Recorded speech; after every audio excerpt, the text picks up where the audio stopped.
Hi. This time I wanted to give you my thoughts as an occultist on a very interesting video concerning Japanese rituals and occult games. I wouldn't call them exactly games.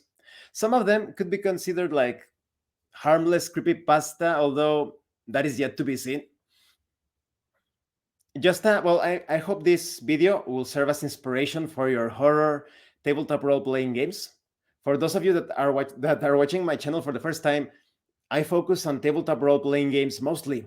I also talk about other things, but mostly it's tabletop RPGs. Now, just to clarify some things, there are some people that are spreading misinformation or false information about occultists and occultism. Pretty much anything that is hidden from the mainstream, from the normies or whatever, that could be considered occult. But it is not a cult, unlike religions like Christianity, Islam, etc. An occultist will never worship crucified corpses, idols, none of that, or undead cult leaders. All of those are cultists. So an occultist is more like scientist or philosopher or artist. It's like a combination of those three things, because you cannot fully apply science as we know it, the science for the material world. It cannot be applied in many aspects of occultism. So an occultist is a combination of philosopher, scientist, and artist. You could call it like that. If you want, spiritualist. Okay, let's watch this video. And just a warning, because my computer is not exactly, it's kind of like a potato computer. The video will get a bit choppy when I use the mouse, but when I am not using the mouse, then the video should flow smoothly. So let's take a look at some of these stories, perhaps a couple of them, and I'm going to give you my thoughts as an occultist. Okay, get ready for a few seconds of choppiness.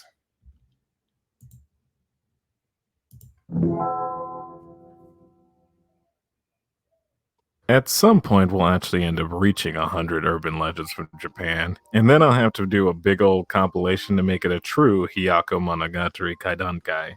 But one step at a time.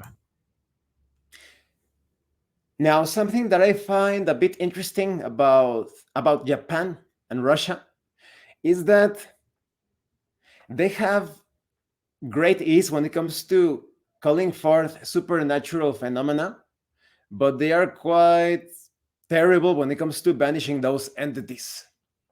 I find that very curious. Okay, let's continue. Back when I was working on that first urban legend video, I encountered many legends that were rituals, games used to invoke the supernatural and test the courage of those present. Quite a lot of these rituals are said to be highly dangerous, not to be replicated under any circumstances. I wanted to pause this. I hope it didn't get too choppy. I wanted to pause this because, yes, those occult games, they are very risky, because you don't know if they actually work or not. You don't know if they're actually a trick. There are cultists, religious people that make pacts with demons. They worship demons, idols, religious idols, etc. And they could say something like, "Oh, if you do this for me, I will trick people into participating in this ritual, and so their souls are yours," and things like that. So it's always very risky to try out these games. And like I said, some of them are just they are harmless, but you need a certain degree of proficiency with the occult, let's put it like that, in order to recognize which games are safe and which are not. And a lot of these games aren't exactly safe. It's also important to consider that some occult related things, rituals, spells, etc., they do not work for everyone. I have talked about this in other videos. The RH negative factor. Only between 10 to 15% of the people on this planet have the RH negative factor. And only those people actually have a chance of carrying out some of these operations with their intended effects. So for those of you, perhaps there are a lot of people that watch anime and read manga, video games, because of the Japanese rituals and all of that. You know the Fate series, how they have like these magical family bloodlines, kind of like that. Okay, let's continue.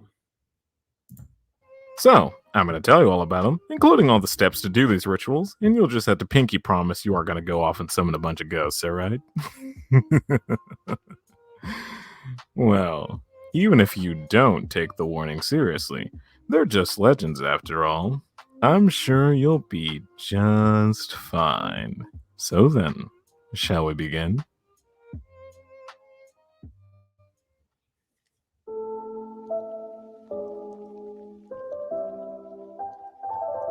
The Red Man. The Red Man is an elusive entity, one that even the people who... Okay, I just wanted to pause this because the color red is quite powerful when it comes to magic. And remember, if you don't think these things are possible, consider this like LARPing or like a fantasy, like a fiction. Use it as inspiration for your tabletop RPGs or anything else. The color red is associated with Mars, war, violence, blood. It is very powerful. It is quite customary when it comes to, for example, if you know how to absorb a curse within something, an object, usually an egg is quite useful for this. Once the curse is contained in the egg or something else, it is quite common to wrap it in a cloth, red cloth, because the color red has power over the, let's say, nefarious entities that are trying to harm you. So it's kind of like encasing them in a field, of energy, of violent martial energy, so they cannot escape it. And that's when you bury the thing or things like that. And that's just giving you a minor example. There are many things related to the color red, using red in rituals, ceremonies.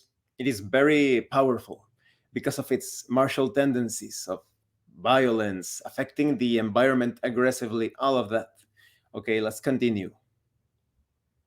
who have explained the process of the summoning ritual refuse to elaborate on. People have theorized that the Red Man can be used to tell you, close friends, or family members the dates for which you'll die, but again, that is merely a theory. That makes sense. And I apologize if the video gets too choppy. The link to the complete video will be in the description. That makes sense because entities classified under Mars itself is a huge mystery. There's so much false information about planets. Okay, it makes sense because if you are calling upon some entity, usually a demon, in some cases an angel, but usually a demon, from that source of power, because it is related to violence, it is also connected to death. In fact, the rituals that have to do with Saturn and Mars are quite powerful to carry out destruction. So that entity perhaps has access to knowledge concerning your potential demise. In occult lore or philosophy, you consider that entities in the invisible realms, they have knowledge, they can see things that you cannot, and vice versa. Most of the entities, in fact, I would even risk to say that, yes, almost all of them, they can only sense the living through smell and sound. They cannot see you. So a lot of occult related things related to, yes, concerning disguising your smells, like using incense, oils, and your sound as well. When it comes to the magical words, and all of that have to do with that particular detail. Let's continue. To play the Red Man game, you will need a sheet of paper, scissors, red lipstick, 5 candles, and 2 mirrors. 5 is the number of Mars. The planets are classified according to their speed of action, and 5 is the number of Mars, which curiously enough could also be considered a human number. There is another human number that's even more mysterious. Some of you that have watched my sci-fi video, I'm going to put a link to my sci-fi video in the description of this video, know that more or less Y6 has to do with humanity. It is a human number, but 5, it is also related to humans because of our 5 ways of sensing and affecting the world. That is our arms, legs, and head.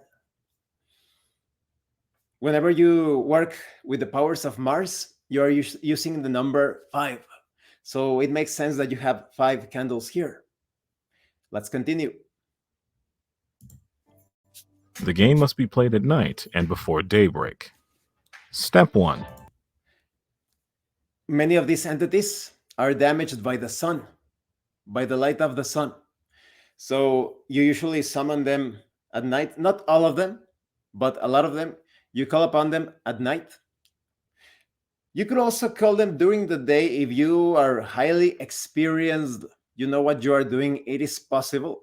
But the best results come at night because that way they can travel without being burned by the light of the sun. In the case of this red man,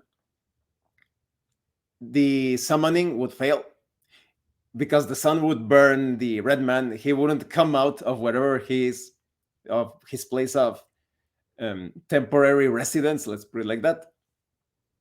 That's why the red man wouldn't be able to make it to your house. Let's continue. Take the sheet of paper and cut out the shape of a paper man. Step 2. Using the pen, draw a line down the back of the paper man. Write your own name on the left side and write the word Rubius on the right side. This paper man is basically a connection, a link between the entity and yourself. You put your name on the left side. In many traditions, the left, I would say in all of them, the left is always considered like the bad side. In the Middle Ages, just take a look at Christianity, all of the madness that created that the left was evil. If you were a lefty, you were like an evil sorcerer and all of that. So the left is considered the gateway. It's kind of like the polarity that receives, while the right is the force to affect others. So it is through the left that many dark influences can come into you. That's why in some occult rituals, if you want to see have visions of dark entities, it is usually the left side. Usually you have you create a sort of arc on your left side with your arm or using some sort of artifact, and you can supposedly see evil entities because they approach that side. That's where the superstition of tossing salt, I wouldn't consider it a superstition. When you are tossing salt over your left shoulder, you're kind of like sending that corrosive quality of the salt that affects the entities. You're basically warding off evil, according to that occult philosophy. Let's continue. Rubius being Latin for red. Step 3. Arrange the 2 mirrors so that they are facing one another with a sizable gap between them. Step 4. Using the lipstick, draw a pair of eyes on the mirror on the left. Very dangerous. Yes, when you put 2 mirrors against one another, this is creating some weird effect, some very strange distortion.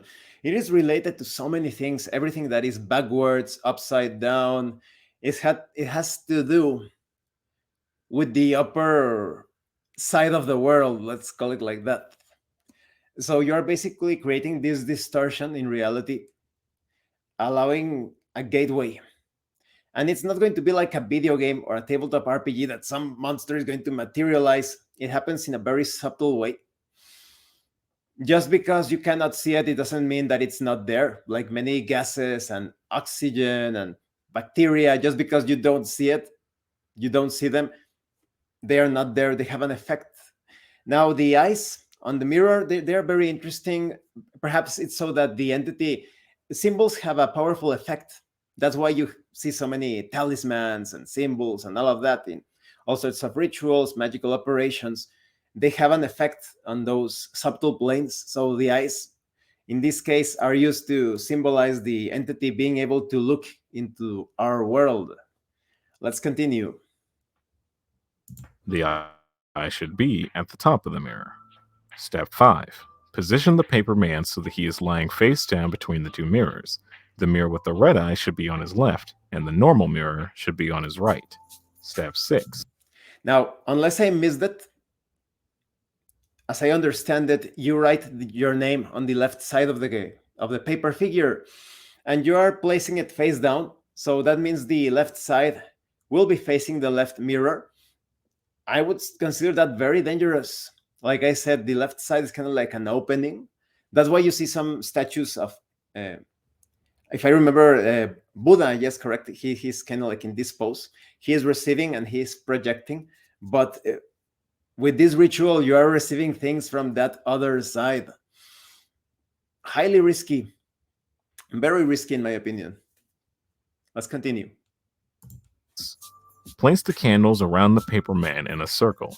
In the following order, imagine the face of a clock. The paper man's head is pointing to 12, and the legs are pointing to 6. Place the first candle at 12, the second at 2, the third at 5, the fourth at 7, and the fifth at 10. Step 7. Turn off any lights. Shut the door. Okay.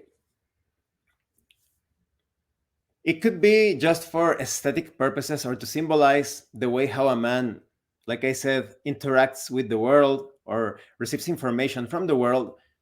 If you were to imagine a man with the arms extended, kind of like that Da Vinci drawing or model, it makes sense that the candles would be placed like that.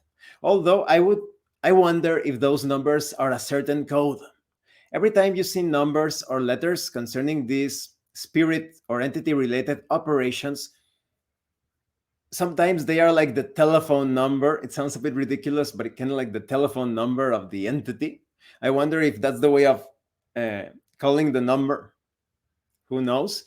That's why when people use Ouija boards, they usually end up summoning some very dangerous things.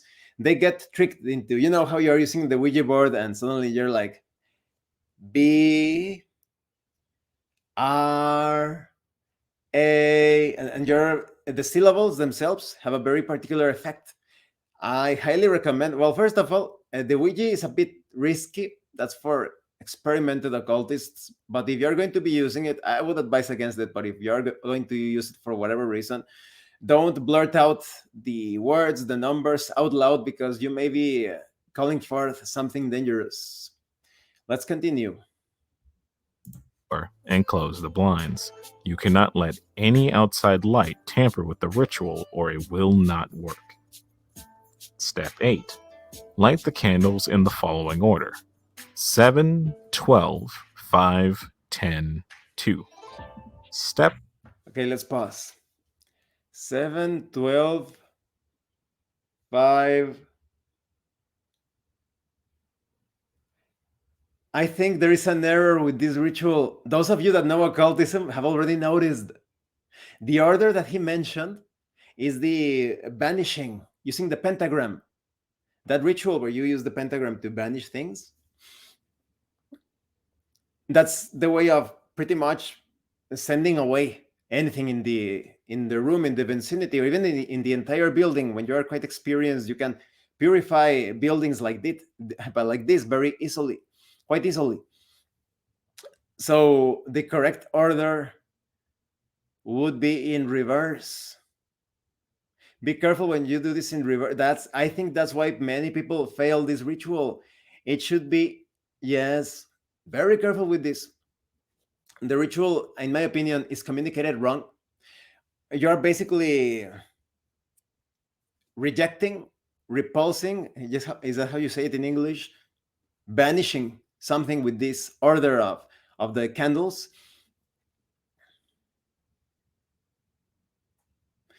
Very risky. This ritual is definitely flawed. If you do this, you are calling something and then you are banishing that thing.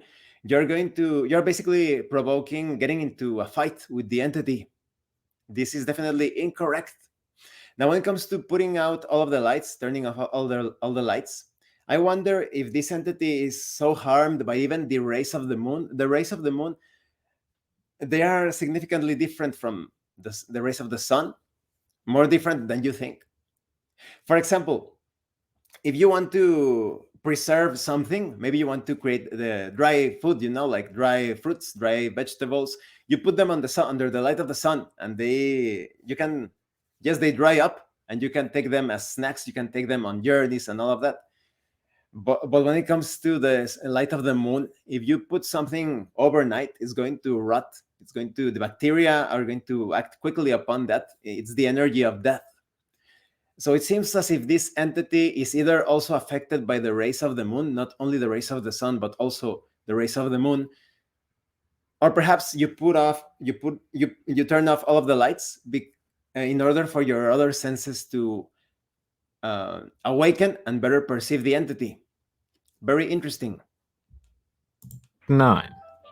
Using the scissors, cut the paper man down the middle. Step 10. Move the left half toward... Okay, when you do this, you're basically... No, this ritual is terrible. Don't do it. You're going to be cutting up your etheric or ethereal body. In occult philosophy, it is believed that there are several dimensions to our body. We have the ethereal body, the astral body, spiritual body, mental body, spiritual body, etc. Some would even consider that the spiritual body does not exist. It is something else entirely, something difficult for the mind to comprehend.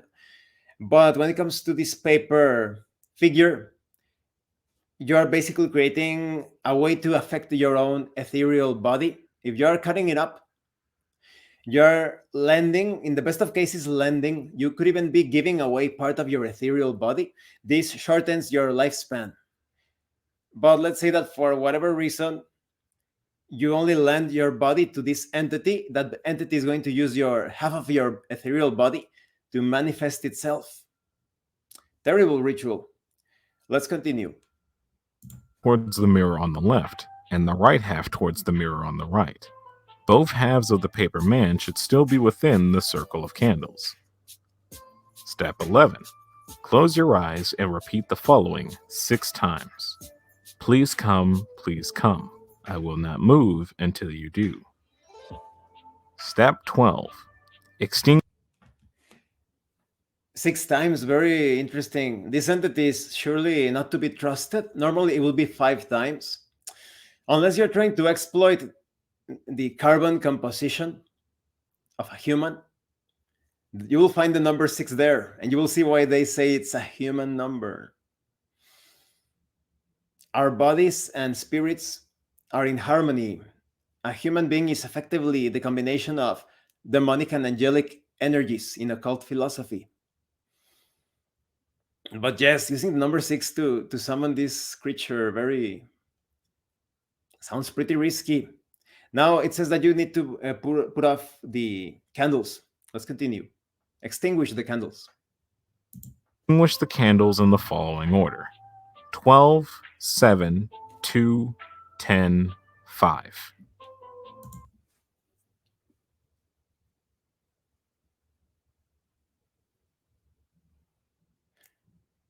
No. Okay. Yes, it has the procedure backwards. I think that a lot of people are either going to get negative results or no results at all if they try this. I wouldn't try this ritual at all. It seems poorly constructed.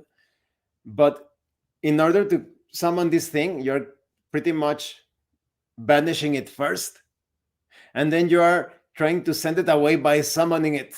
It's backwards. The process is backwards. Makes no sense. Okay, let's continue. At this point, if everything has been done right, the red man should appear in the room. But again, no one is entirely sure what he does, or what summoning him will even achieve. Perhaps it's a game just for thrill seekers, but really, who can say? A few words of warning. Once you start playing the Red Man game, you must not stop until it is over. Only those that wish to meet the Red Man should be present during the game. Anyone who doesn't should wait outside until the game is over. Do not allow yourself to see your own reflection during the game. And after you finish playing, dispose of the paper and candles by burying them. By the way, This one reminded me of the ritual that kicks off the events of Corpse Party. I'm not sure if this legend inspired that series or vice versa, but I wanted to give mention to that. Okay, I think we're going to stop this video here because it's quite long, but I would definitely like to do more videos on this same video. I think that the correct way of doing the ritual would be to, rather, when it comes to this pentagram that is formed with the candles, first you need to trace them in the correct way, the correct order, and then that should be enough for the entity to manifest itself in a subtle way. Like I said, this isn't Dungeons and Dragons. It's not going to be appearing in material shape. It's going to be very difficult to perceive. You know, the typical, oh, I captured it on camera or on video, or I used my XLS or SLS camera, you know, the typical Xbox modified, kind of like the Kinect modified to perceive those stick figures. It's going to be appearing in a very subtle way. Most likely, the communication is going to happen telepathically. And some of you could be thinking, why would someone summon this? There are some stupid people that are just looking for dangerous thrills. But if you were to be like a serious occultist, you would be summoning these entities to obtain knowledge that is hidden from you.